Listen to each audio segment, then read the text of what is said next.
A humanitarian group in Israel right now was trying to get a radio advertisement on the air that would list the names of children killed in the conflict in Gaza right now. The humanitarian group is B'Tselem. They've been operating in that area for a little bit over 2 decades, trying to make clear the human cost of the ongoing conflict between Israel and the Palestinians. Their ad listing the names of those children will not be allowed. The IBA, the Israeli Broadcasting Authority, says it is too politically controversial. That's the problem. The actual attack in the occupation, the invasion of Gaza, not too politically controversial, but the advertisement is. Now, B'Tselem has responded by saying, is it controversial that the children aren't alive, that they're children, that those are their names? These are facts that we wish to bring to the public's knowledge. They go on to say, so far more than 600 people, now it's actually 700 people since they made that statement, have been killed in bombings in Gaza, more than 150 of them children, probably closer to 200 now. But apart from a brief report on the number of fatalities, the Israeli media refrains from covering them. So there is a human cost, and they're trying to make it clear. Unfortunately, you have some form of political advertisement censorship going on in Israel, and I think it's too bad because I think many Israelis probably are totally fine with the action going on. Some oppose it. I think more would oppose it if they understood the actual toll that was being paid right now by the Palestinians. Yeah, I think that when you try to censor any type of political speech, that political speech is actually going to get more coverage, right? The censorship now becomes the story, and people are going to wonder what's the message that the government is trying to hide. Yeah. So they might actually be hurting themselves by trying to censor this message, but it also kind of shows you what the objectives are of the government there. Because if they genuinely wanted to inform their public and they wanted to seem as though they were making a logical decision or logical decisions based on this conflict, they would be okay with that information going out to the public. But they're obviously paranoid about it. There might be a little bit of shame regarding it. I mean, when you consider the number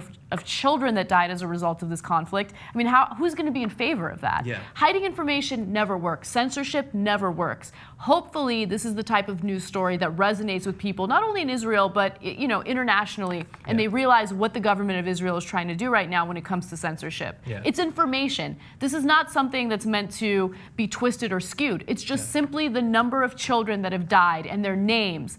And if you're trying to censor that, you're trying to hide something, clearly. Yeah, I mean, how many times did we have the names of those who died in 9/11 read as part of a memorial? They just want to memorialize those children.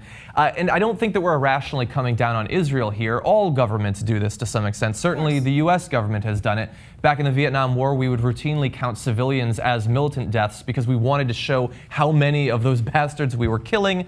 Tonkin Gulf, when we shot down the Iranian plane. Like, we lie about those things as well, and look at the reaction to Edward Snowden's revelations of things like they had the footage of the helicopter and stuff like that. We do the same thing. And to be totally clear, B'Tselem, the human rights organization, that is manned by Israeli lawyers, academics, journalists, politicians, Israelis who are trying to do the right thing. We had another report, I think it might have been mentioned on the show last night, about 50 Israeli reservists who refused to go into combat, making a political statement there. So all of that is true.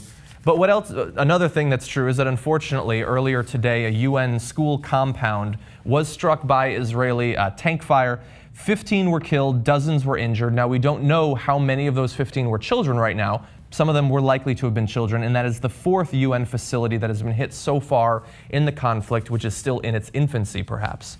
And so that list of children's names is going to be much longer before this conflict is over, and it's unfortunate that who they are, what happened to them is being silenced. Yes, and the conflict will continue as long as there's censorship, as long as there's criticism of anyone who objectively looks at this situation and criticizes both sides. It's going to continue on. There is obviously no hope for a 2-state solution when you have... Not in the immediate future. Not in the immediate future, absolutely. If we continue having a conflict that's covered the way that it's covered in the mainstream media. Yeah.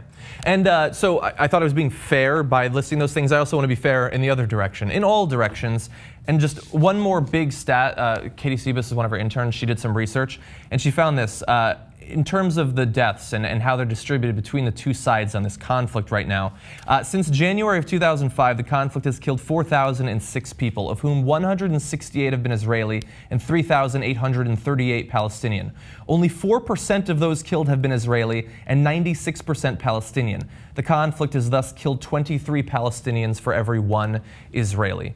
Now understand, before 2005, the number was skewed a little bit more, it's awful, but I suppose equitably. And understand that on both sides, Palestinian and Israeli, the majority are civilians. You're disproportionately more likely to be killed as a civilian than as a militant or an Israeli soldier. It's awful on both sides, but it's hard not to think it's a little bit worse on the Palestinian side when you're being killed at a rate of 23-1 and you have absolutely nowhere to go because you're penned into a small area as densely populated as Philadelphia.